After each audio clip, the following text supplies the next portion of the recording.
जय हिंद आप सभी को। तो चलिए शुरुआत करते हैं आज के इस क्लास में ज्ञान बिंदु जीएस एकेडमी जो सर के द्वारा बिहार पुलिस के लिए फुल लेंथ टेस्ट करवाया गया था। इसका जो है ना आज टेस्ट नंबर 3 कंप्लीट करेंगे। और ये देखिए टेस्ट का नाम क्या है, तो रिजल्ट ग्रांटेड क्या है, तो बैच है। ठीक है, बहुत इंपॉर्टेंट क्वेश्चन है, इसमें सर के द्वारा सेट किया गया है। तो सभी लोग ध्यानपूर्वक पूरी क्लास को देखिएगा और अंत तक क्लास को जरूर देखिएगा, तभी जो है ना क्लास का आपको 100% फ़ायदा मिलेगा। और लास्ट में आप लोग कमेंट करिए कि आप लोग का जो है ना 100 में कितना मार्क्स आया। और इसके पहले देखिए इस सेट में जो है ना सेट 1 और सेट 2 करवा चुके हैं। तो अगर आप लोग क्लास को नहीं देखें जाके देखिए, चेक कीजिएगा, आपको दोनों क्लास जो है ना मिल जाएगा। और इसका स्पेशल प्लेलिस्ट बना देंगे तो आपको जो है ना क्लास ढूंढने में आपको परेशानी नहीं होगा। ठीक है, तो चलिए शुरुआत करते हैं प्रैक्टिस सेट नंबर 3। तो देखिए प्रैक्टिस सेट नंबर 3 का पहला क्वेश्चन कर रहा है, काकोरी के अभियुक्त के रूप में किसने फांसी से पूर्व दिए जाने वाले दूध को जो है पीने से मना कर दिया था। बताइए किसने किया था। क्वेश्चन कर रहा है कि काकोरी के अभियुक्त के रूप में किसने फांसी से पूर्व दिए जाने वाले दूध को पीने से जो है ना मना कर दिया था। बताइए किसने मना किया था। तो एक का सही उत्तर होगा ऑप्शन नंबर सी, राम प्रसाद बिस्मिल ने किया था। कौन किया था, राम प्रसाद बिस्मिल ने किया था। तो याद रखिए ना कि राम प्रसाद बिस्मिल ने दूध पीने से मना कर दिया था। कहा था कि अब मैं अपनी माँ का दूध जो है ना पीऊँगा। ठीक है, और राम प्रसाद बिस्मिल, अशफाक उल्लाह खान और रोशन सिंह को 19 दिसंबर 1927 को फांसी दिया गया था। और काकोरी एक्शन कांड ट्रेन डकैती में जो है ना मतलब डकैती थी जो 9 अगस्त 1925 को लखनऊ के पास काकोरी नामक गाँव में ब्रिटिश राज के खिलाफ जो है ना किया गया था। ठीक है, चलिए आगे देखिए। क्वेश्चन नंबर 2 पे आई करा कि हावड़ा शिवपुर संयंत्र केस की घटना हुई थी, कब हुआ था। बताइए हावड़ा शिवपुर संयंत्र केस की जो घटना हुआ था कब हुआ था। बताइए तो 2 का सही उत्तर होगा ऑप्शन नंबर 1, 1910 ईस्वी में हुआ था। कब हुआ था, 1910 ईस्वी में हुआ था। ठीक है, नेक्स्ट आइए करा कि भारत के किस वायसराय ने आर्थिक विकेंद्रीकरण की जो है नीति आरंभ की थी। बताइए किसने किया था। क्वेश्चन कर रहा है कि भारत के किस वायसराय ने आर्थिक विकेंद्रीकरण की नीति आरंभ किया था। बताइए किसने किया था। तो 3 का सही उत्तर होगा option number D, Lord Mayo किया था। कौन किया था, तो लॉर्ड मेयो किया था। ठीक है, तो लॉर्ड मेयो का जो कार्यकाल था 1869 से 72 था, में आर्थिक विकेंद्रीकरण नीति को जो है ना प्रारंभ किया था। ठीक है, चलिए आगे देखिए। क्वेश्चन नंबर 4 पे आइए। क्वेश्चन नंबर 4 कर रहा है कांग्रेस का पहला अधिवेशन जो गाँव में हुआ था वो कौन था। बताइए कांग्रेस का पहला अधिवेशन जो गाँव में हुआ था वो कौन था। बताइए क्या होगा। तो 4 का सही उत्तर होगा ऑप्शन नंबर 1, फैजपुर अधिवेशन था। कौन था, फैजपुर अधिवेशन था। ठीक है, तो याद रखिए ना कि प्रथम अधिवेशन जो गांव में हुआ था वह था फैजपुर अधिवेशन था। इसकी अध्यक्षता जवाहरलाल नेहरू ने किया था तथा यह जो है ना 1937 में हुआ था। ठीक है, चलिए आगे देखिए। नेक्स्ट क्वेश्चन पे आइए करा कि बोस्टन टी पार्टी क्या थी। बताइए बोस्टन टी पार्टी जो है ना क्या थी। बताइए तो 5 का सही उत्तर होगा ऑप्शन नंबर 1, चाय के समुद्र में फेंके जाने वाली क्या थी, घटना थी। ठीक है, तो क्वेश्चन कह रहा है कि बोस्टन टी पार्टी जो है ना बोस्टन टी पार्टी क्या थी, तो चाय के समुद्र में फेंके जाने की क्या थी, घटना था। ठीक है, याद रखिएगा। नेक्स्ट क्वेश्चन पे आइए कह रहा है कि फ्रांसीसी राजतंत्र की आलोचना करने वाला पहला प्रमुख व्यक्ति इनमें से कौन था। बताइए क्वेश्चन कर रहा है कि फ्रांसीसी राजतंत्र की आलोचना करने वाला पहला प्रमुख व्यक्ति इनमें से कौन था। बताइए तो 6 का सही उत्तर होगा ऑप्शन नंबर बी, मॉन्टेस्क्यू था। कौन था, मॉन्टेस्क्यू था। ठीक है, याद रखिएगा। तो फ्रांसीसी राजतंत्र को आलोचना करने वाला पहला प्रमुख कौन था, तो मॉन्टेस्क्यू था। उसने अपना विश्व प्रसिद्ध पुस्तक कानून की आत्मा में फ्रांसीसी शासकों के देवत्व के अधिकार की कटु जो है ना आलोचना की थी। ठीक है, चलिए आगे देखिए। क्वेश्चन नंबर 7 कर रहा है कि उदयन जिसने पाटलिपुत्र नगर की स्थापना की थी वह था। बताइए क्या था। बताइए उदयन जिसने पाटलिपुत्र नगर की स्थापना की थी वह था क्या। बताइए तो 7 का सही उत्तर होगा ऑप्शन नंबर बी, क्या था, तो एक जैन मतानुयायी था। क्या था, एक जैन मतानुयायी था। ठीक है, नेक्स्ट आइए करा गुप्त काल में न्यायाधीश को क्या कहते थे। बताइए गुप्त काल में न्यायाधीश को जो है ना क्या कहते थे। बताइए क्या होगा। तो 8 का सही उत्तर होगा ऑप्शन नंबर सी, महादंडनायक कहते थे। क्या कहते थे, महादंडनायक कहते थे। ठीक है, तो गुप्त काल में जो है ना न्यायाधीश को क्या बोलते थे, महादंडनायक कहते थे। और याद रखिए सेनापति को क्या बोलते थे, महाबलाधिकृत कहते थे। और न्यायाधीश को जो है ना महादंडनायक कहते थे। और आगे याद रखिएगा कि पुलिस विभाग का सर्वोच्च अधिकारी को जो है दंड पाशिक बोलते थे। और लेखा विभाग का सर्वोच्च अधिकारी को जो है ना महाछठपटलिक बोलते थे। ठीक है, चलिए आगे देखिए। क्वेश्चन नंबर 9 कह रहा है कि मराठा प्रशासन में मामलतदार का अर्थ क्या था। बताइए मराठा प्रशासन में मामलतदार का जो अर्थ था ना क्या था। बताइए क्या होगा। तो 9 का सही उत्तर होगा ऑप्शन नंबर जो है ना बी, बड़े प्रांतों के क्या थे, सूबेदार। क्या होगा, बड़े प्रांतों का सूबेदार था। ठीक है, चलिए आगे देखिए। कह रहा है कि संस्कृत के विद्वान कवि भारवी रहते थे। बताइए कहाँ रहते थे। बताइए संस्कृत के विद्वान कवि भारवी रहते थे, कहाँ रहते थे। बताइए तो 10 का सही उत्तर होगा option number C, Shri Vishnu की राजसभा में जो है ना रहते थे। ठीक है, तो याद रखिए ना कि पल्लव वंश के वास्तविक संस्थापक श्री विष्णु की राजसभा में संस्कृत विद्वान भारवी रहते थे जिन्होंने किराती जुनियम महाकाव्य जो है ना लिखा था। तो यहाँ पे क्वेश्चन पूछा है किराती जुनियम के लेखक कौन है, तो कौन है, तो भारवी हैं। कौन है, भारवी हैं, ठीक है, याद रखिएगा। नेक्स्ट आइए, बिहार के किस उपराज्यपाल को महेश नारायण ने 1894 में बिहार को बंगाल से अलग करने का जो है ना ज्ञापन दिया था, बताइए। क्वेश्चन कर रहा है कि बिहार के किस उपराज्यपाल को महेश नारायण ने 1894 में बिहार को बंगाल से अलग करने का जो है ना ज्ञापन दिया था, बताइए किसने दिया था। तो 11 का सही उत्तर होगा ऑप्शन नंबर 1, चार्ल्स इलियट दिया था। कौन दिया था, चार्ल्स जो है ना इलियट दिया था। तो 22 मार्च 1912 को बिहार मतलब उड़ीसा सहित बंगाल से अलग होकर जो है ना नया प्रांत बना, और इसमें महेश नारायण और सचिदानंद सिन्हा की भूमिका जो है ना क्या थी, प्रमुख थी, ठीक है।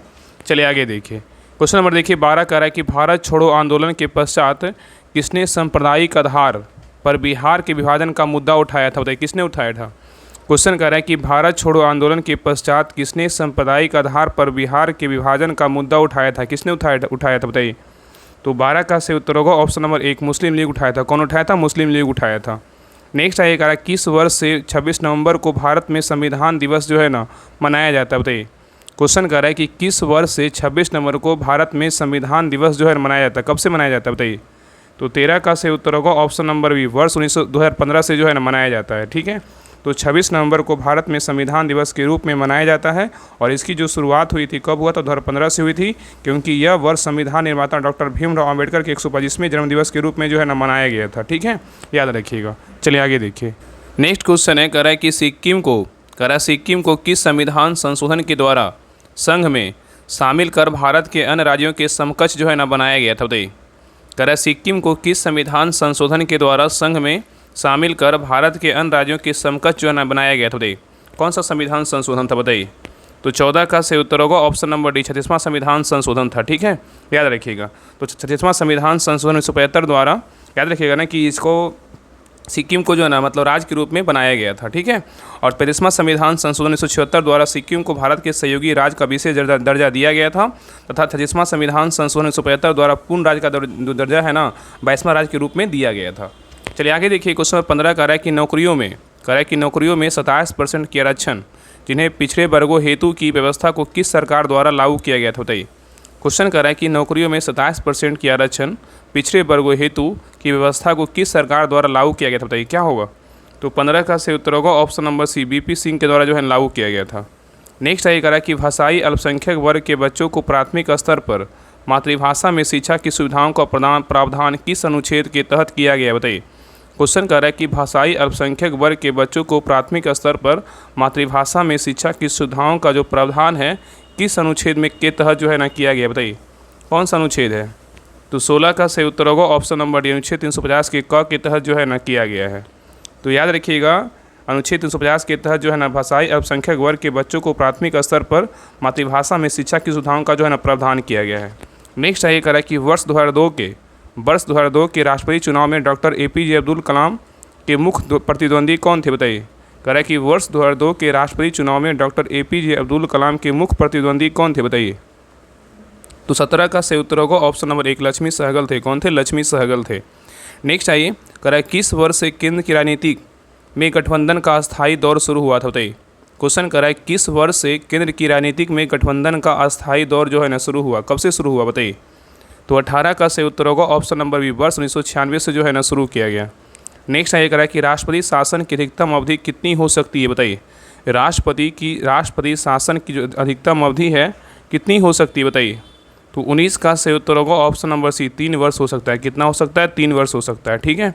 और याद रखिए ना कि राष्ट्रपति शासन की घोषणा 2 माह तक लागू रहती है और इसकी अधिकतम अवधि 3 वर्ष तक हो सकती है, और राज्य में प्रशासनिक तंत्र के असफल होने के आधार पर राज्यपाल के सिफारिश के उपरांत अनुच्छेद 356 के तहत जो है लगाया जाता है, ठीक है।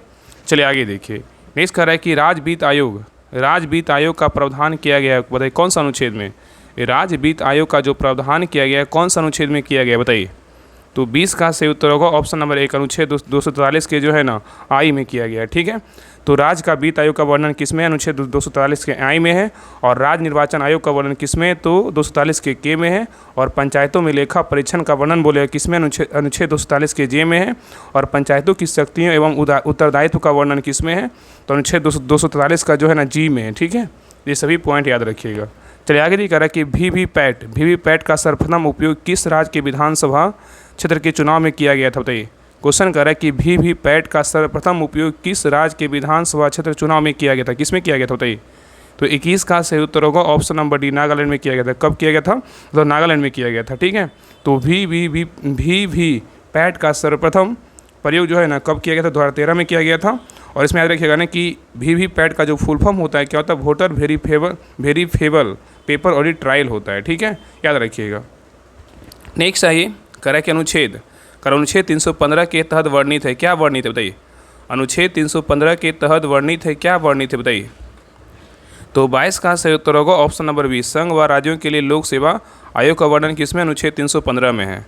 नेक्स्ट आइए करा कि बहुरूपदर्शी में दो समतल दर्पणों के बीच का कोण होता है, कितना होता है, बताइए। बहुरूपदर्शी में दो समतल दर्पणों के बीच का जो कोण होता है कितना होता है, बताइए। तो 23 का सही उत्तर होगा ऑप्शन नंबर बी, कितना होता है, 60 डिग्री होता है, कितना होता है, तो 60 डिग्री होता है, ठीक है। नेक्स्ट आइए करा कि ट्रांसफार्मर में प्रयुक्त होता है, क्या हो, बताइए। ट्रांसफार्मर प्रयुक्त होता है किसके लिए, बताइए। तो 24 का सही उत्तर होगा ऑप्शन नंबर ए, केवल एसी धारा के लिए होता है, किसके लिए होता है, केवल एसी धारा के लिए होता है, ठीक है। तो ट्रांसफार्मर केवल एसी धारा के लिए क्या होती है, तो प्रयुक्त किया जाता है। नेक्स्ट क्वेश्चन पे आइए करा जिन अर्धचालकों में विद्युत धारा का प्रवाह कोटरों की गति कारण होता है उन्हें क्या कहते हैं।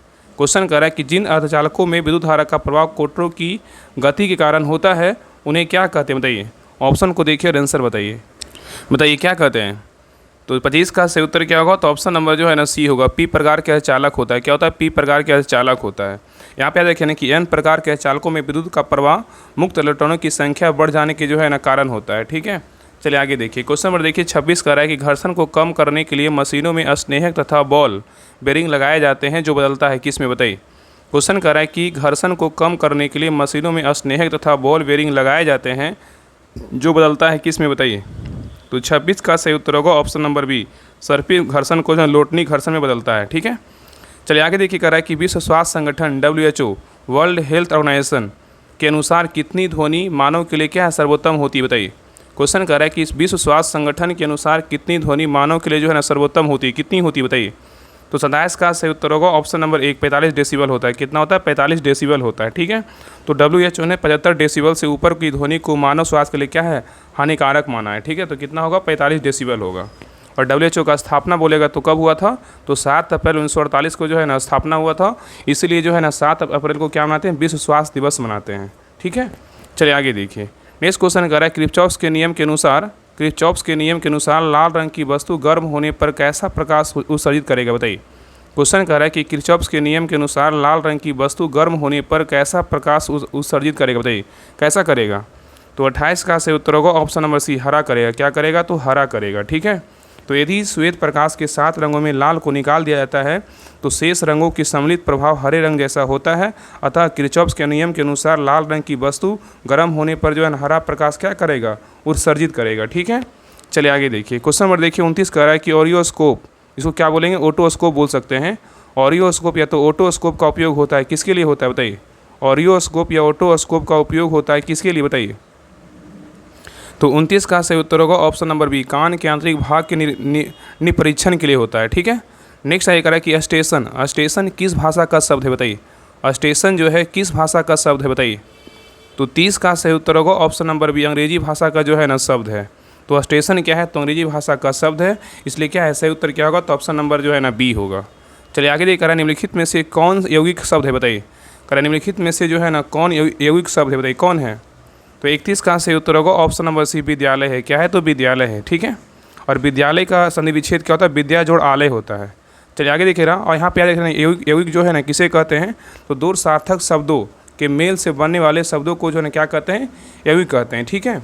चलिए आगे देखिए, नेक्स्ट कह रहा है कि निम्न में से कौन सा शब्द है जो हमेशा बहुवचन में क्या होता है, प्रयुक्त होता है, बताइए। कह रहा है निम्नलिखित में से कौन सा शब्द है जो हमेशा बहुवचन में जो है ना प्रयुक्त होता है, बताइए, कौन सा शब्द है। तो 32 का सही उत्तर होगा ऑप्शन नंबर डी, प्राण है, क्या है, तो प्राण है। नेक्स्ट है करा कि दासत्व में प्रत्यय है, क्या है, बताइए। दासत्व में प्रत्यय क्या है, बताइए।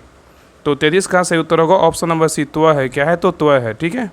नेक्स्ट आइए, करा बादल, करा कि बादल का परिभाषित शब्द जो है ना क्या होगा, बताइए। ये सब देखिए क्वेश्चन जो है ना हिंदी और इंग्लिश का इससे देखिएगा डायरेक्ट क्वेश्चन आपको देखने को एग्जाम में जरूर मिलेगा, क्योंकि इसमें जो हिंदी इंग्लिश का क्वेश्चन सेट किया गया ना सर के द्वारा, बहुत इंपॉर्टेंट क्वेश्चन है। अगर आप इसके पहले वाले क्लास अगर देखेंगे सेट 1 सेट 2, तो आपको लग गया होगा किस प्रकार इसमें क्वेश्चन का जो है ना लेवल दिया गया है, क्योंकि आप एग्जाम दिए होंगे इससे पहले वाले 21,391 का, आपको लगा होगा ना इसी प्रकार जो हिंदी इंग्लिश का क्वेश्चन एग्जाम में पूछता है। इसलिए सभी सेट को जो है बारीकी से कर लीजिए, आपका बहुत अच्छा आपका मार्क्स जो है ना आपका इंक्रीज हो जाएगा। चलिए बताइए, बादल का जो प्रवाची शब्द होगा क्या होगा बताइए। तो 34 का सही उत्तर होगा ऑप्शन नंबर डी, पयोद है। क्या है? तो पयोद है। ठीक है, तो बादल का प्रवाची शब्द क्या है? तो पयोद है। और अन्य प्रवाची शब्द याद रखिए क्या क्या होता है बादल का। तो मेघ होता है, घन होता है, जलद होता है, जलधर होता है, वरीधर होता है, बलाधर, ये सब क्या है? तो बादल का जो है ना प्रवाची शब्द है। ठीक है, चलिए आगे देखिए। नेक्स्ट करा है कि अथ, अथ का विलोम शब्द क्या होगा बताइए। अथ का विलोम शब्द क्या होगा बताइए। तो 35 का सही उत्तर होगा ऑप्शन नंबर बी, इति है। क्या है? तो इति है। ठीक है, नेक्स्ट आइए, कह रहा है कि आश्चर्य, आश्चर्य शब्द का तद्भव रूप क्या होगा बताइए। आश्चर्य शब्द का तद्भव रूप क्या होगा बताइए। तो 36 का सही उत्तर होगा ऑप्शन नंबर बी, अचरज होगा। क्या होगा? तो अचरज होगा। ठीक है, याद रखिएगा। नेक्स्ट आइए, कह रहा है सदा, कह रहा है कि सदा एक वचन में प्रयुक्त होने वाला शब्द क्या है बताइए। सदा एक वचन में प्रयुक्त होने वाला जो शब्द है क्या है बताइए। तो 37 का सही उत्तर होगा ऑप्शन नंबर सी, क्या है? तो सहायता है। क्या है? तो सहायता है। तो सदा जो है ना एक वचन में प्रयुक्त होने वाला शब्द क्या है? तो सहायता है। और बाकी क्या है? तो ये सब जो है ना गलत है। चलिए आगे देखिए, यहाँ से देखिए मैथ का क्वेश्चन इसको बना लीजिएगा, इसका आंसर जो है ना बता दे रहे हैं। तो 38 का जो सही उत्तर होगा ऑप्शन नंबर क्या होगा? तो सी होगा। चलिए आगे देखिए 39, 39 का जो सही उत्तर होगा ऑप्शन नंबर क्या होगा? 39 का तो ए होगा। आगे देखिए 40, 40 का जो सही उत्तर होगा ऑप्शन नंबर क्या होगा? तो बी होगा। नेक्स्ट क्वेश्चन नंबर 41, 41 का सही उत्तर क्या होगा? तो ऑप्शन नंबर डी होगा। नेक्स्ट क्वेश्चन नंबर 42, 42 का सही उत्तर क्या होगा? 42 का जो सही उत्तर होगा ऑप्शन नंबर ए होगा। चलिए आगे देखिए क्वेश्चन नंबर 43, 43 का जो सही उत्तर होगा ऑप्शन नंबर क्या होगा? तो सी होगा। नेक्स्ट क्वेश्चन नंबर आइए 44 पे, 44 का जो सही उत्तर होगा ऑप्शन नंबर क्या होगा? 44 का तो ए होगा। नेक्स्ट क्वेश्चन नंबर 45, 45 का जो सही उत्तर होगा क्या होगा? तो ऑप्शन नंबर बी होगा। चलिए आगे देखिए क्वेश्चन नंबर 46, 46 का जो सही उत्तर होगा ऑप्शन नंबर क्या होगा? तो 46 का जो है ना बी होगा। चलिए आगे देखिए 47, 47 का सही उत्तर क्या होगा? तो 47 का सही उत्तर होगा ऑप्शन नंबर बी होगा। नेक्स्ट देखिए यहाँ पे कह रहा है कि रूमल, रूपल, रूपल हिमनद स्थित है, बताइए कहाँ है। रूपल हिमनद स्थित है कहाँ बताइए। तो 48 का सही उत्तर होगा ऑप्शन नंबर डी, बृहत हिमालय में। कहाँ है? बृहत हिमालय में है। ठीक है, नेक्स्ट ये कह रहा है कि बडूबर, बडूबर पश्चिम अभयारण्य अवस्थित है कहाँ बताइए। बडूबर पश्चिम अभयारण्य कहाँ अवस्थित बताइए। तो 49 का सही उत्तर होगा ऑप्शन नंबर 1, तमिलनाडु में है। कहाँ है? तो तमिलनाडु में है। नेक्स्ट ये कह रहा है कि हीराकुंड, कह रहा है हीराकुंड व रेणुकूट में 2 नवीन संयंत्रों की स्थापना की गई, बताइए किस पंचवर्षीय योजना में किया गया। कह रहा है कि हीराकुंड व रेणुकूट में 2 नवीन संयंत्रों की स्थापना किया गया, किस पंचवर्षीय योजना में स्थापना किया गया बताइए। तो 50 का सही उत्तर होगा ऑप्शन नंबर बी, द्वितीय पंचवर्षीय योजना में जो है ना स्थापना किया गया। ठीक है, नेक्स्ट क्वेश्चन पे आइए, कह रहा कि प्रशांत सुनामी, कह रहा कि प्रशांत सुनामी चेतावनी प्रणाली TWS की स्थापना किस वर्ष की गई बताइए। क्वेश्चन कह रहा है कि प्रशांत सुनामी चेतावनी प्रणाली TWS की स्थापना किस वर्ष की गई बताइए। तो 51 का सही उत्तर होगा ऑप्शन नंबर सी, वर्ष 1998 में जो है ना किया गया। चलिए आगे देखिए, नेक्स्ट क्वेश्चन पे आइए, कह रहा है कि सौर मंडल के उपरांत पृथ्वी के सबसे निकटतम तारे प्रोक्सिमा सेंचुरी की दूरी पृथ्वी से कितना है बताइए। क्वेश्चन कह रहा है कि सौर मंडल के उपरांत पृथ्वी के सबसे निकटतम तारे प्रोक्सिमा सेंचुरी की दूरी जो है ना पृथ्वी से कितनी है बताइए। तो 52 का सही उत्तर होगा ऑप्शन नंबर डी, 4.2 प्रकाश वर्ष है। कितना है? 4.28 प्रकाश वर्ष है। ठीक है, चलिए आगे देखिए। नेक्स्ट कह रहा है कि किस मंडल में निशादित बादल ध्रुवीय क्षेत्रों के ऊपर गर्मियों में दिखाई पड़ते हैं, जिसका निर्माण उल्टा धूल एवं संवहनीय प्रक्रिया द्वारा लाई गई आर्द्रता एवं संघनन से जो है ना होता है बताइए। कह रहा है किस मंडल में निशादीप्त बादल ध्रुवीय क्षेत्रों के ऊपर गर्मियों में दिखाई पड़ते हैं, जिसका निर्माण उल्टा धूल एवं संवहनीय प्रक्रिया द्वारा लाई गई आर्द्रता एवं संघनन से होता है बताइए। कौन सा मंडल से होता है। तो 53 का सही उत्तर होगा ऑप्शन नंबर डी, मध्य मंडल से होता है। ठीक है, नेक्स्ट इसकी ऊंचाई याद रखें, मध्य मंडल का जो ऊंचाई होती है 50 से जो है ना 50 से 80 किलोमीटर की क्या होती है ऊंचाई तक होती है। नेक्स्ट ये कह रहा है कि जैतून का तेल का उत्पादन किया जाता है बताइए कहाँ। जैतून का तेल का उत्पादन किया जाता है बताइए कहाँ किया जाता है। तो 54 का सही उत्तर होगा ऑप्शन नंबर सी, भूमध्यसागरीय देशों में जो है ना किया जाता है। नेक्स्ट यही देखिए यहाँ पे मिलान करने बोल रहा है, एशिया महाद्वीप के प्रमुख बिंदु है। चलिए बताइए उत्तरी बिंदु का क्या है बताइए। उत्तरी बिंदु का क्या होगा बताइए। उत्तरी बिंदु क्या होगा। तो यहाँ पे होगा चुलियू स्किन अंतरीप होगा। और दक्षिणी बिंदु क्या होगा बताइए। दक्षिणी बिंदु का बोलेगा तो क्या होगा, इसका हो जाएगा ताजुंग पियाई बोले हो जाएगा। ठीक है, और पूर्वी बिंदु का क्या होगा। तो पूर्वी बिंदु का हो जाएगा क्या होगा। तो डजनेब अंतरीप होगा। क्या होगा। डजनेब अंतरीप होगा। और पश्चिमी बिंदु का बोलेगा तो क्या होगा। तो पश्चिमी बिंदु का बोलेगा तो बाबा अंतरीप होगा। ठीक है, तो सही उत्तर क्या होगा? तो ऑप्शन नंबर जो है ना, इसका सही उत्तर होगा ऑप्शन नंबर सी होगा। क्या होगा? तो सी होगा। चलिए आगे देखिए। नेक्स्ट क्वेश्चन कह रहा है कि बिहार का न्यूनतम लिंगानुपात वाला जिला जो है ना कौन सा है बताइए। बिहार का न्यूनतम लिंगानुपात वाला जो जिला है कौन सा है बताइए। तो 56 का सही उत्तर होगा ऑप्शन नंबर बी मुंगेर है। कौन सा जिला है? तो मुंगेर है। तो मुंगेर में जो है 876 मतलब सबसे न्यूनतम लिंगानुपात है वाला जिला है, और सबसे अधिक लिंगानुपात वाला जिला बोलेगा तो कौन सा है? गोपालगंज है। कितना है? 1021 है। ठीक है, चलिए आगे देखिए। नेक्स्ट कह रहा है कि बिहार में प्रवाह प्रणाली को कितने भागों में जो है विभक्त किया गया जाता है बताइए। कह रहा है बिहार में प्रवाह प्रणाली को कितने भागों में विभक्त किया जाता है? कितने भागों में विभक्त किया जाता है? तो 57 का सही उत्तर होगा ऑप्शन नंबर ए। कितने भागों में? 2 भागों में जो है ना विभक्त किया जाता है। ठीक है, एक पहला भाग होता है हिमालय से निकली हुई नदियाँ, और दूसरा होता है प्रायद्वीपीय पठार से निकली हुई जो है नदियाँ होती है। ठीक है, नेक्स्ट है कह रहा है इक्थियोलॉजी। इक्थियोलॉजी का संबंध किससे है बताइए। इक्थियोलॉजी का जो संबंध है किससे है बताइए। तो 58 का सही उत्तर होगा ऑप्शन नंबर सी, मछलियों के अध्ययन से। किससे? तो मछलियों का अध्ययन से है। तो इक्थियोलॉजी का संबंध किससे? मछलियों का अध्ययन से है। और कीटों का अध्ययन बोलेगा तो क्या हो जाएगा? एंटेमोलॉजी होगा। और सर्पों का अध्ययन बोलेगा तो क्या होगा? सर्पों का अध्ययन जो है इसको क्या बोलते हैं? ओफियोलॉजी बोलते हैं। ठीक है, और छिपकलियों का अध्ययन बोलेगा तो क्या बोलते हैं? तो छिपकलियों का अध्ययन बोलेगा तो क्या बोलते हैं? सोरोलॉजी। ठीक है, तो कीटों का अध्ययन बोलेगा तो एंटोमोलॉजी, सर्पों का अध्ययन बोलेगा तो ओफियोलॉजी, छिपकलियों का अध्ययन बोलेगा तो सर्फोलॉजी, और मछलियों का अध्ययन बोलेगा तो क्या होगा? इक्थियोलॉजी होगा। ठीक है, चलिए आगे देखिए। नेक्स्ट क्वेश्चन पे आइए। करा जीवाणु की कोशिका भित्ति बनी होती है, किसकी बनी होती है? जीवाणु की कोशिका भित्ति बनी होती है, किसकी बनी होती है बताइए। तो 59 का सही उत्तर होगा ऑप्शन नंबर जो है ना क्या हो जाएगा? तो बी होगा, पेप्टाइड डाइक्लोन को बनी होती है। ठीक है, तो जीवाणु की कोशिका भित्ति किसकी बनी होती है? तो पेप्टाइडोग्लाइकेन की बनी होती है। ठीक है, तो सही उत्तर क्या होगा? तो ऑप्शन नंबर बी होगा। और यहाँ पे याद रखिएगा ना कि कवक की कोशिका भित्ति जो है काइटिन नामक जटिल शर्करा की बनी होती है। अगर कवक की कोशिका भित्ति पूछा है किसका बना होता है तो काइटिन नामक जटिल शर्करा की बनी होती है। ठीक है, चलिए आगे देखिए। नेक्स्ट क्वेश्चन कर रहा है कि मटर का मार्स रोग किस तत्व की कमी से होता है बताइए। मटर का मार्स रोग किस तत्व की कमी से होता है बताइए। क्या होगा? तो 60 का सही उत्तर होगा ऑप्शन नंबर डी, मैग्नीज की कमी से होता है। किसकी कमी से होता है? तो मैग्नीज की कमी से होता है। ठीक है, धान का खैरा रोग बोला किसकी कमी से होता है? जिंक की कमी से होता है। फूलगोभी का भी पटेल रोग किसकी कमी से होता है? मॉलिब्डेनम की कमी से होता है। ठीक है, चलिए आगे देखिए। नेक्स्ट कह रहा है कि मानव शरीर, कहना है कि मानव शरीर में वसा का भंडारण कहाँ होता है बताइए। मानव शरीर में वसा का जो भंडारण होता है कहाँ होता है बताइए।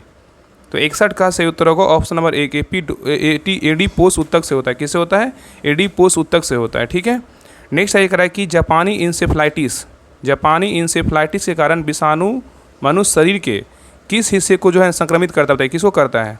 जापानी इंसेफ्लाइटिस के कारण विषाणु मनुष्य शरीर के किस हिस्से को जो है ना संक्रमित करता है? किसको करता है? तो 62 का सही उत्तर होगा ऑप्शन नंबर सी, मस्तिष्क को करता है। किसको करता है? मस्तिष्क को करता है। ठीक है, नेक्स्ट सही करा है कि एक वयस्क मानव हृदय का औसत वजन जो लगभग कितना होता है बताइए। एक वयस्क मानव हृदय का औसत वजन जो लगभग होता है कितना होता है बताइए। तो 63 का सही उत्तर होगा ऑप्शन नंबर बी, 300 ग्राम होता है। कितना होता है? 300 ग्राम होता है। ठीक है, नेक्स्ट सही करा निम्नलिखित में से कौन से जंतु आग कशेरुकी नहीं होते बताइए। निम्नलिखित में से कौन से जंतु है जो आग कशेरुकी नहीं होते बताइए। कौन नहीं होते हैं? तो 64 का सही उत्तर होगा ऑप्शन नंबर डी, सरीसृप नहीं होते हैं, लेकिन पॉरीफेरा होते हैं, ऑर्थोपोडा होते हैं, अष्टपाद जो है ना होते हैं। ठीक है, नेक्स्ट ये कह रहा है कि पाचक एंजाइम किसमें विद्यमान होते हैं बताइए। पाचक जो एंजाइम है किसमें विद्यमान होता है बताइए। तो 65 का सही उत्तर होगा ऑप्शन नंबर सी, लाइसोसोम में होता है। किसमें होता है? लाइसोसोम में होता है। ठीक है, तो पाचक एंजाइम लाइसोसोम में विद्यमान होते हैं, और इसे जो है आत्मघाती जो है ना थैला कहा जाता है। ठीक है, नेक्स्ट ये कह रहा है निम्नलिखित में से कौन सुमेलित नहीं है, मतलब कौन सा जो है इसमें है ना गलत है। बताइए इसमें कौन सा जो है ना गलत है बताइए। तो देखिए पहला कह रहा है कि थायमिन कमी से क्या होता है? बेरी होता है। बिल्कुल क्या है? तो सही है। और विटामिन डी की कमी से क्या है? सूखा रोग वो होता है। बिल्कुल क्या है? तो सही है। और विटामिन के की कमी से क्या होता है? ये जो है ना बांझपन होता है। ये क्या है? बिल्कुल गलत है। याद रखें विटामिन के की कमी से नहीं होता, विटामिन ई की कमी से जो है ना बांझपन की जो समस्या होती है विटामिन ई की कमी से होता है। ठीक है, तो यहाँ पे क्या होता है? विटामिन ई होगा, ना कि के होगा। ठीक है, और नियासिन बोलेगा पिलाग्रा नियासिन कमी से क्या होता है? पिलाग्रा, मतलब पिलाग्रा होता है। बिल्कुल क्या है? तो सही है। इसमें गलत क्या होगा? ऑप्शन नंबर सी क्या है? गलत है। इसका आंसर क्या होगा? ऑप्शन नंबर सी हो जाएगा। बाकी सारा क्या है? तो बिल्कुल सही है। और यहाँ याद रखिएगा ना कि नियासिन जो है ना किस विटामिन को बोलते हैं? तो विटामिन B3 को क्या बोलते हैं? नियासिन बोलते हैं। विटामिन B3 कमी से क्या होता है? पिलाग्रा होता है। और विटामिन डी की कमी से क्या होता है? सूखा रोग होता है। और थायमिन कमी से क्या होता है? बेरी होता है। विटामिन ई का कमी से जो है ना बांझपन होता है। इसलिए क्या है? के था, इसलिए क्या है? गलत है। चलिए आगे देखिए। नेक्स्ट आइए, करें कि लॉरेंज वक्र को मैक्स ओ लॉरेंज ने विकसित कब किया था बताइए। कह रहा है कि लॉरेंज वक्र को मैक्स ओ लॉरेंज ने विकसित कब किया था, बताइए कब किया था विकसित। तो 67 का सही उत्तर होगा ऑप्शन नंबर 1, 1905 में किया था। कब किया था? 1905 में किया था। नेक्स्ट है कह रहा है कि राष्ट्रीय मध्याह्न भोजन योजना की शुरुआत कब की गई थी, बताइए। राष्ट्रीय मध्याह्न भोजन योजना की जो शुरुआत हुआ था कब हुआ था, बताइए। तो 68 का सही उत्तर होगा ऑप्शन नंबर 1, 1995 में हुआ था। कब हुआ था? 1995 में किया गया था। ठीक है, याद रखिएगा। तो प्राथमिक शिक्षा को पोषण युक्त सहारा देने के लिए राष्ट्रीय कार्यक्रम मध्याह्न भोजन की शुरुआत 1995 में केंद्र सरकार के द्वारा जो है ना किया गया था। ठीक है। नेक्स्ट है कह रहा है कि निक्की कहाँ के विश्व प्रमुख शेयर बाजार है, बताइए। निक्की जो है कहाँ के विश्व प्रमुख शेयर बाजार है, कहाँ पर है, किस देश का है। तो 69 का सही उत्तर होगा ऑप्शन नंबर 1, जापान का है। कहाँ का है? तो जापान का है। ठीक है। और ओस्लो बोले, नॉर्वे की राजधानी कहाँ है? तो ओस्लो है, याद रखिएगा। और चीन की राजधानी कहाँ है? तो संघाई है। और जर्मनी की राजधानी बोलेगा तो कहाँ है? तो बर्लिन है। ठीक है, ये सभी का राजधानी भी याद रखिए। जापान की राजधानी बोलेगा तो कहाँ है? तो टोक्यो है। और निक्की कहाँ का है? तो जापान का है। ठीक है, चलिए आगे देखिए। क्वेश्चन नंबर देखिए 70 का कि प्रधानमंत्री जीवन ज्योति बीमा योजना कब प्रारंभ किया गया था, बताइए। चीन का तो राजधानी बीजिंग है। संघाई एक शहर है चीन में, याद रखिएगा। संघाई जो है ना एक शहर है चीन में। ठीक है। और नॉर्वे की राजधानी बोलेगा ओस्लो, और जर्मनी की राजधानी बोलेगा तो कहाँ है? बर्लिन है। चलिए बताइए इसका आंसर बताइए। प्रधानमंत्री जीवन ज्योति बीमा योजना कब प्रारंभ किया गया था, बताइए। प्रधानमंत्री जीवन ज्योति बीमा योजना कब प्रारंभ किया गया था, बताइए। तो 70 का सही उत्तर होगा ऑप्शन नंबर बी, 2015 में जो है ना प्रारंभ किया गया था। ठीक है। नेक्स्ट है कह रहा है कि बीमा सुधार समिति का गठन किसकी अध्यक्षता में किया गया था, बताइए। बीमा सुधार समिति का जो गठन था किसकी अध्यक्षता में किया गया था, बताइए। तो 71 का सही उत्तर होगा ऑप्शन नंबर 1, RN मल्होत्रा समिति की अध्यक्षता में जो है ना किया गया था। नेक्स्ट है ये कह रहा है कि वाणिज्यिक बैंकों की जननी किसे कहा जाता है, बताइए। वाणिज्यिक बैंकों की जननी जो है ना किसे कहा जाता है, बताइए। तो 72 का सही उत्तर होगा option number 1, bank of England को बोलते हैं। किसको बोलते हैं? बैंक ऑफ इंग्लैंड को बोलते हैं। ठीक है।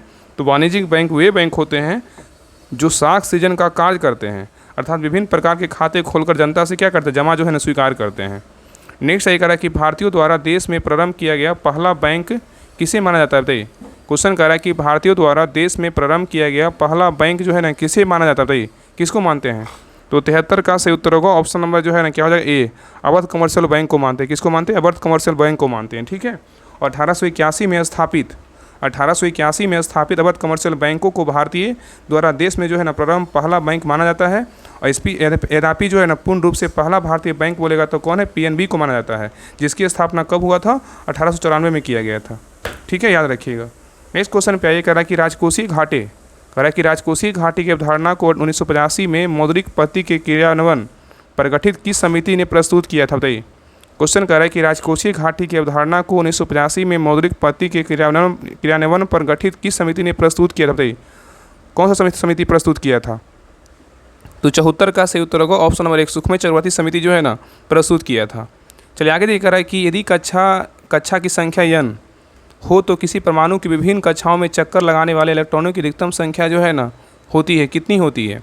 कह रहा है यदि कक्षा की संख्या n हो तो किसी परमाणु की विभिन्न कक्षाओं में चक्कर लगाने वाले इलेक्ट्रॉनों की अधिकतम संख्या होती है, कितनी होगी, बताइए। तो 75 का सही उत्तर होगा ऑप्शन नंबर सी, कितना होगा? 2n² होगा। ठीक है। और याद रखिएगा ना कि किसी परमाणु के सबसे बाहरी कक्षा में 8 से अधिक क्या होता है? इलेक्ट्रॉन नहीं रह सकता है। और किसी परमाणु की वाह्यतम कक्षा में पहली वाली कक्षा में 18 से अधिक इलेक्ट्रॉन नहीं रह सकते हैं, चाहे उसकी कक्षा संख्या कुछ भी क्यों ना हो। ठीक है, याद रखिएगा। और विभिन्न कक्षाओं में चक्कर लगाने वाले इलेक्ट्रॉनों की संख्या अधिकतम संख्या क्या होगा? तो 2n² होता है। नेक्स्ट है निम्नलिखित में से किसका प्रयोग आतिशबाजी का सामान बनाने में किया जाता है, बताइए। निम्नलिखित में से किसका प्रयोग आतिशबाजी का सामान बनाने में किया जाता है? किसका प्रयोग करते हैं? तो 76 का सही उत्तर होगा ऑप्शन नंबर 1, पोटेशियम नाइट्रेट का करते हैं। किसका करते हैं? पोटेशियम नाइट्रेट का करते हैं। नेक्स्ट है करें निम्नलिखित में से कौन प्रकाश रासायनिक अभिक्रिया का उदाहरण बताइए, कौन है? करें निम्नलिखित में से कौन प्रकाश रासायनिक अभिक्रिया का उदाहरण बताइए, कौन है? तो 77 का सही उत्तर होगा ऑप्शन नंबर जो है डी है, उपयुक्त सभी है। हाइड्रोजन और क्लोरीन का संयोग ए भी है, क्लोरीन का विघटन ए भी है, और प्रकाश का संश्लेषण क्रिया ए भी है। ठीक है, तो सही उत्तर क्या होगा? ऑप्शन नंबर डी होगा। चलिए आगे देख रहे हैं, इनमें से एल्यूमिनियम का अयस्क कौन सा बताइए? एल्यूमिनियम का जो अयस्क है कौन सा है, बताइए। तो 78 का सही उत्तर होगा ऑप्शन नंबर बी, क्रायोलाइट है। क्या है? तो क्रायोलाइट है। ठीक है, याद रखिएगा। नेक्स्ट ये कह रहा है कि मानव शरीर में विल्सन रोग होता है, बताइए किसके कारण? मानव शरीर में विल्सन रोग होता है, किसके कारण होता है, बताइए। तो 79 का सही उत्तर होगा ऑप्शन नंबर सी, तांबा की मात्रा में वृद्धि कारण होता है। ठीक है, याद रखिएगा। तो तांबा की मात्रा में वृद्धि कारण विल्सन रोग होता है, याद रखिएगा। चलिए आगे देख रहा है कि हड्डियों, कह रहा है कि हड्डियों, अंडे के छिलके तथा संग का मुख्य अवयव क्या है, बताइए। हड्डियों, अंडे की छिलके तथा संग का मुख्य अवयव जो है ना क्या है बताइए। तो 80 का सही उत्तर होगा ऑप्शन नंबर 1 कैल्शियम है। क्या है? तो कैल्शियम है। चलिए आगे देखिए। नेक्स्ट देखिए यहाँ से रीडिंग का क्वेश्चन, इसको बना लीजिएगा। इसका आंसर जो है बता दे रहे हैं। 81 का सही उत्तर क्या होगा? तो ऑप्शन नंबर जो है ना क्या होगा? तो 81 का सी होगा। क्या होगा? तो सी होगा। चलिए आगे देखिए 82। 82 का सही उत्तर क्या होगा? तो ऑप्शन नंबर क्या होगा? तो 82 का तो सी होगा। क्या होगा? तो सी होगा। चलिए आगे देखिए 83। 83 का सही उत्तर क्या होगा? तो ऑप्शन नंबर सी होगा। नेक्स्ट क्वेश्चन नंबर आइए 84। 84 का जो सही उत्तर होगा क्या होगा? तो ऑप्शन नंबर जो है ना क्या होगा? तो डी होगा। ये सभी जो है नॉन वर्बल रीजनिंग है। चलिए आगे देखिए। नेक्स्ट क्वेश्चन नंबर देखिए 85। 85 का सही उत्तर क्या होगा? तो ऑप्शन नंबर जो है ना क्या होगा? तो सी होगा। चलिए आगे देखिए 86। 86 का जो सही उत्तर होगा ऑप्शन नंबर क्या होगा? तो 86 का बी होगा। नेक्स्ट क्वेश्चन देखिए करा कि साबुन किसका सोडियम लवण है बताइए। साबुन जो है किसका सोडियम लवण है बताइए, किसका है? तो 87 का सही उत्तर होगा ऑप्शन नंबर सी एस्टेरिक अम्ल का है। किसका? एस्टेरिक अम्ल का है। ठीक है, तो साबुन जो है ना उच्च वसा अम्लों के सोडियम लवण है और इन उच्च वसों अम्लों में पॉमेटिक अम्ल और स्टेरिक अम्ल तथा क्या है? ओलिक अम्ल है। ठीक है, चलिए आगे देखिए इंग्लिश का क्वेश्चन करा है choose the error in if any in the given sentences the Taj Mahal is one of the much popular 7 wonder of the क्या है? वर्ड बताइए क्या होगा? तो 88 का जो सही उत्तर होगा ऑप्शन नंबर क्या होगा? तो बी होगा, मच होगा। क्या होगा? तो मच होगा। मच की जगह जो है ना मोस्ट का प्रयोग किया जाएगा, क्योंकि मोस्ट पॉपुलर सुपरलेटिव डिग्री को दर्शाता है। तो मच के स्थान पे क्या होगा? तो मोस्ट के स्थान पे क्या होगा? मतलब क्योंकि मोस्ट जो है ना मोस्ट होगा, मच के स्थान पे क्या होगा? तो मोस्ट होगा। यहाँ पे क्या बोल रहा है? ईरर बोल रहा था ना, तो मच के स्थान पे क्या होगा? तो मोस्ट होगा, मोस्ट पॉपुलर होगा। ठीक है, चलिए आगे देखिए करा कि select the most appropriate antonyms of the given word leniency बताइए। लेनिएसी का क्या होगा?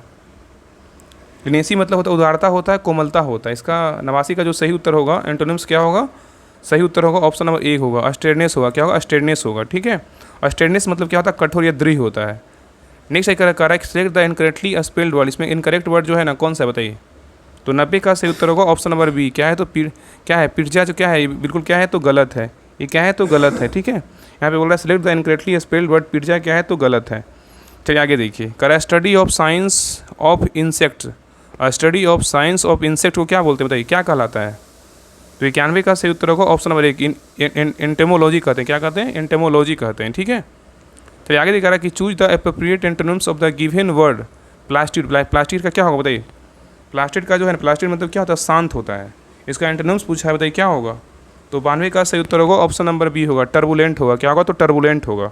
और टर्बुलेंट मतलब क्या होता है? उपद्रवी होता है। ठीक है, शांत का क्या होगा? उपद्रवी होगा।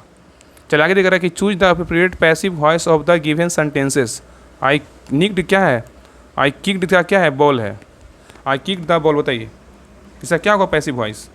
तो 93 का जो सही उत्तर होगा ऑप्शन नंबर क्या होगा? तो डी होगा, the ball was kicked by you होगा। The ball was kicked by क्या होगा? तो यू होगा। ठीक है, चलिए आगे देखिए करा he said I am living in Ludhiana. Narration है बताइए, नरेशन बनाइए। He said I am living in Ludhiana बताइए, इसका नरेशन बनाइए क्या होगा? तो 94 का सही उत्तर होगा option number D, he said that he was living क्या इन क्या होगा? तो लुधियाना होगा। तो सही उत्तर क्या होगा? तो ऑप्शन नंबर जो है ना डी होगा। चलिए आगे देखिए करा कि choose the correct question tag let us go बताइए। करा choose the correct question tag let us go. तो 95 का सही उत्तर होगा ऑप्शन नंबर 1 सेल बी होगा। क्या होगा? तो सेल बी होगा। ठीक है, लेट्स अस या लेट अस वाक्यों में जो है ना सेल बी का जो है ना प्रयोग होता है। नहीं देखिए क्वेश्चन कर रहा है कि डिजिटल शक्ति 4.0 अभियान 2023 में किसके द्वारा जारी किया गया बताइए। ये तो क्वेश्चन थोड़ा पुराना हो गया बताइए। डिजिटल शक्ति 4.0 अभियान 2023 में किसके द्वारा जो है जारी किया गया बताइए क्या होगा? तो 96 का सही उत्तर होगा ऑप्शन नंबर बी, राष्ट्रीय महिला आयोग के द्वारा जारी किया गया है। नेक्स्ट कह रहा है कि सुस्वागतम ऑनलाइन पोर्टल किसके द्वारा जारी किया गया बताइए। सुस्वागतम ऑनलाइन पोर्टल किसके द्वारा जारी किया गया बताइए। तो 97 का सही उत्तर होगा ऑप्शन नंबर 1 सर्वोच्च न्यायालय के द्वारा जो है जारी किया गया है। नेक्स्ट आइए कह रहा है कि खेलो इंडिया विंटर गेम्स 2023 का आयोजन कहाँ हुआ बताइए। तो 98 का सही उत्तर होगा ऑप्शन नंबर 1 गुलमर्ग में हुआ है। गुलमर्ग कहाँ है? तो जम्मू कश्मीर में है। नेक्स्ट ये कह रहा है कि 4 जनवरी 2023 तक आयुष्मान भारत योजना के तहत कितने लाभार्थियों का सत्यापन किया गया बताइए। 4 जनवरी 2023 तक आयुष्मान भारत योजना के तहत कितने लाभार्थियों का सत्यापन किया गया है। तो 99 का सही उत्तर होगा ऑप्शन नंबर जो है ना क्या होगा? तो ए 22 करोड़। कितना? तो 22 करोड़। नेक्स्ट देखिए कह रहा है कि शांति के क्षेत्र में नोबेल पुरस्कार 2023 किसे दिया गया बताइए। तो 100 का सही उत्तर क्या होगा? तो ऑप्शन नंबर जो है ए वो नरगिस मोहम्मदी को दिया गया। किसको दिया गया?